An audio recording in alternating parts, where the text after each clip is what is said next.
হযরত মুহাম্মদ সাল্লাল্লাহু আলাইহি সাল্লাম একদা বলেছিলেন, কিয়ামতের আগে ইসলামকে উঠিয়ে নেওয়া হবে, কোরআনকে উঠিয়ে নেওয়া হবে, কোরআনের আয়াত উঠিয়ে নেওয়া হবে।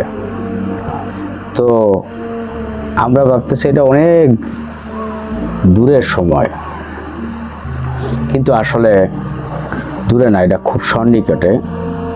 খেয়াল করার বিষয়, একটু চিন্তা করেন যে আমরা নারী সমাজ, মুসলমান ধর্মের ভিতরে এই যে একটা কথা বলি, সত্য দিন। সত্য দিন কি?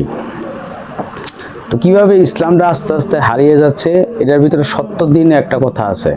এই সত্য দিনটা কি? সঠিক দিন, এই তো।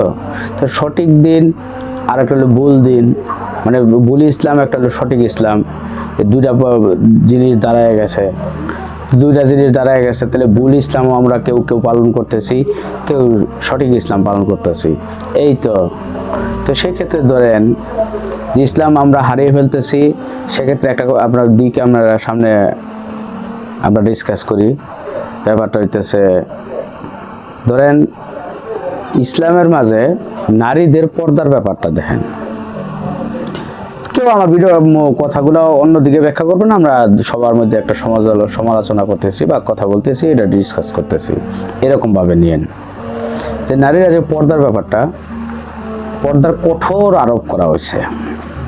বর্তমান হুজুর সমাজ, আপনার আলেম ওলামা, ফতোয়া বিভাগ, যে নারীদেরকে ইসলাম থেকে কঠোর পর্দার বিধান রাখছে। তো আমরা পর্দার ব্যাপারটা একটু পরে যাই। প্রথমে আসি দিনের ইসলাম কিভাবে হারাইছে। নবীজির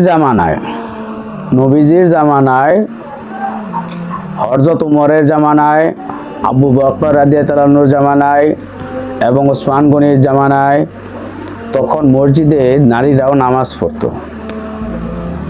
এখনো বিশ্বের বিভিন্ন দেশে বিভিন্ন মসজিদে নারীরাও নামাজ পড়ে পুরুষের সাথে। তো কিভাবে পড়তো?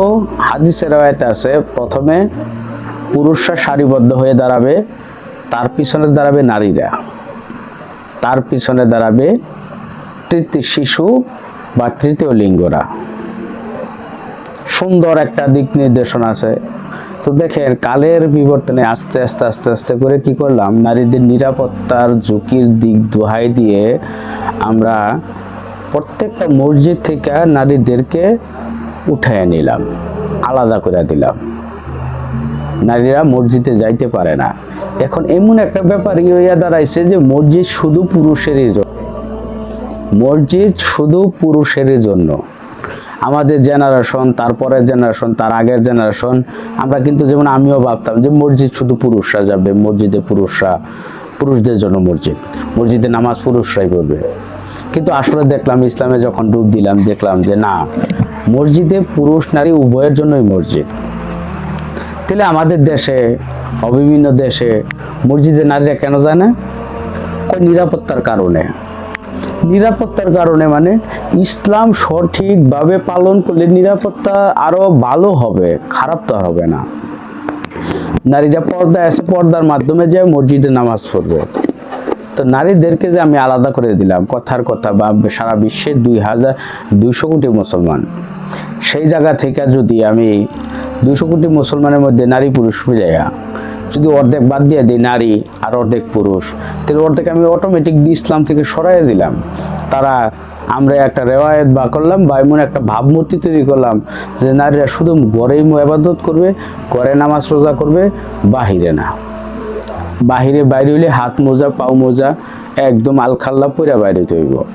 ইসলামে পর্দা আছে, কথা সত্য, পর্দা আছে। ঢিলাঢালা জামা পরতে হবে, নারীদের কোনো আপনার হাতের কবজি পর্যন্ত জামা পরতে হবে, বিভিন্ন নিয়ম আছে, এটা আপনারা দেখতে পারেন। কিন্তু এই হাত মোজা, পাও মোজা, তারপরে উপরে আলখাল্লা, একদম চোখও দেখা যাবে না, এরকম ভাবে নারীরা মসজিদে যাইতে পারবে না। নারীরা নারীদের সাথে যে মসজিদে তালিম করতে পারবে না। অনেক কিছু থেকে নারীদেরকে পিছিয়ে রাখা হয়েছে। কারা রাখতেছে? ইসলাম রাখতেছে না। ইসলাম নারীদেরকে মর্যাদা দিছে। ইসলামে পুঙ্খানুপুঙ্খ নারীদের কিভাবে সমাজতন্ত্র সমাজ ব্যবস্থা করতে হবে তা দেওয়া আছে। আমি ফতুয়া বিভাগ যারা আছি বা বর্তমান জমানার মুফতি মুহাদ্দিস যারা আছি এরা আলাদা করছি, আমরা আলাদা করছি। কারণ দোহাই দিতেছি নিরাপত্তাজনিত কারণে, পরিবেশগত কারণে।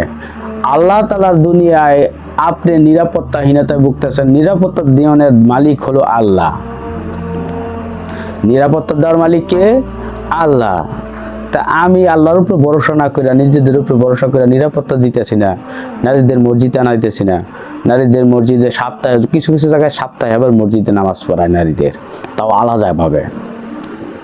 আমি বলতেছি না যে একত্রে করলে মানুষের কুদৃষ্টি দুদৃষ্টি সুদৃষ্টি আসবে, আর কুদৃষ্টি সুদৃষ্টি সেটা বিচারের মালিক আল্লাহ, আমি আর আপনি না।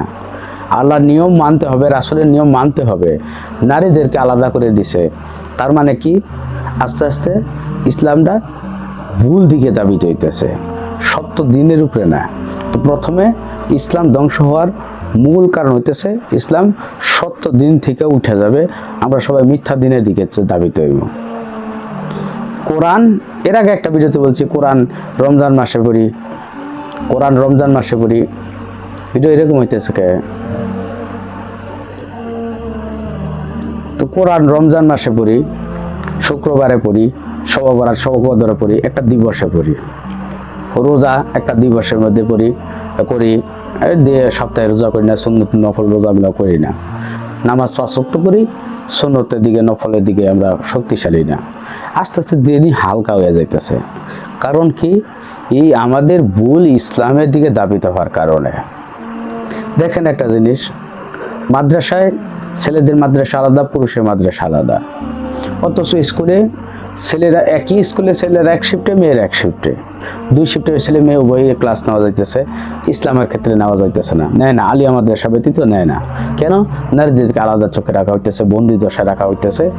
হ্যাঁ, নারীদেরকে আপনার করে বন্দি দশায় রাখা হইতেছে। ইসলাম পর্দা করার বিধান দিছে, তার মানে এই না নারীদের বন্দি করে রাখা।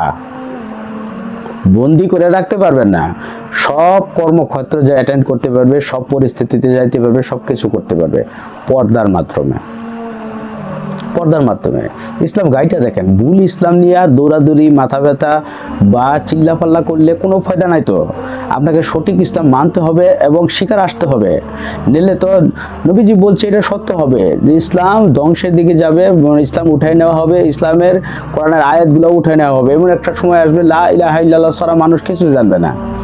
এমন একটা সময় আসবে যে নাতি দাদাকে জিজ্ঞেস করবে তুমি লা ইলাহা ইল্লাল্লাহ বলতেছো কে? দাদা বলবে আমি আমার দাদার কাছ থেকে শুনতাম, বাবার কাছ থেকে শুনতাম, বিপদ আপদ আসলে লা ইলাহা ইল্লাল্লাহ বললে অনেক বালা, এইটা অনেক কিছু, এরকম ব্যাখ্যা বড় দিয়া পারতো না।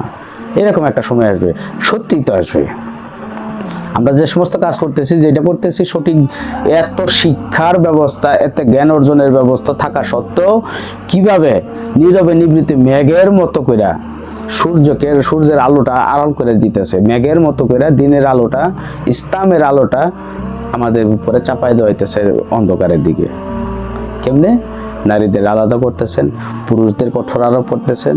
আমরা পুরুষের বিয়ে নিয়মিতে আছি, 4টা বিয়ে করতে হবে পুঙ্খানুপুঙ্খ এইটা জানতেছি, কিন্তু কিভাবে ভরণ পোষণ করতে হবে এটা বলতেছি না, সমাজের সাথে কিভাবে থাকতে হবে এটা বলতেছি না, পাড়া প্রতিবেশীর হকের সম্বন্ধে বলতেছি না, সঠিকটা বলতেছি না। এই যে দেখেন জাকাত উঠে গেছে, জাকাত এখন দেন মাদ্রাসায়, জাকাত দেন গিয়ে আপনার এই এতিমখানায়। জাকাত দেওয়ার কথা কোথায় ছিল? আত্মীয় স্বজনদের গরিবদের মাঝে দেওয়ার কথা ছিল। জাকাত এখন জাকাতের কাপড়ই আলাদা বাড়িয়ে গেছে গা, আপনার ফেতরা বাড়িয়ে গেছে গা অন্যভাবে। জাকাত ফেতরা দান সদগা হয়ে গেছে আলাদাভাবে। দান এখন প্যাকেজিং মাধ্যমে আছে, বিকাশ মুখ ট্রাস্টে পাঠাই দিতেছি, গরিব সরাসরি পাইতেছে না। ইসলামকে ডিজিটাল করবার যাইয়া এমন একটা অবস্থা করতেছি, আস্তে আস্তে ইসলামের সঠিক ভাবমূর্তি হারিয়ে গেছে গা। 5 তলা 7 তলা বা 3 তলা মসজিদ থাকতেছে ঠিকই, মসজিদে শুধু পুরুষতান্ত্রিক হইতেছে। কেন? পুরুষ নারীতান্ত্রিক হতে হবে। নারীদেরও সঠিকভাবে মসজিদে যাতায়াত, প্রবেশ এবং তাদের নামাজ পড়ার অধিকার আছে, ইসলামের বিধান আছে। এটা কেন আটকায় রাখতেছেন? কে আপনাকে অধিকার দিয়েছে? নিরাপত্তায় দোহাই দিয়া, নিরাপত্তার মালিক আল্লাহ। নারী পর্দায় থাকতেছে, এটার সর্বোচ্চ নিরাপত্তা। তো সবাইকে বোঝার তৌফিক দান করুক। আমি হয়তো গোছায় কথাগুলো বলতে পারতেছি না, কারণ আমার অজ্ঞতা মূর্খতা, আমি এতটা গভীরভাবে ভাবতে পারি কিন্তু বলতে পারি না। আপনাদের সাথে কথা বলি ঠিকই, আমি ভাবতে পারি কিন্তু আসলে বলতে পারি না। আমি আনাড়ি লোক, আমি এরকমভাবে কথা বলতে পারি না, সাজায় গোছায় বলতে পারি না। তো আল্লাহ যদি দয়া করে হয়তো পারবো। তো আজকের মতো ভিডিও আপনারা যারা দেখতেছেন ইউটিউব চ্যানেলটা সাবস্ক্রাইব করবেন, ভিডিওটা বেশি বেশি শেয়ার করবেন এবং আমার ফেসবুক পেজে ফলো দিয়ে রাখবেন, লাইক দিয়ে রাখবেন।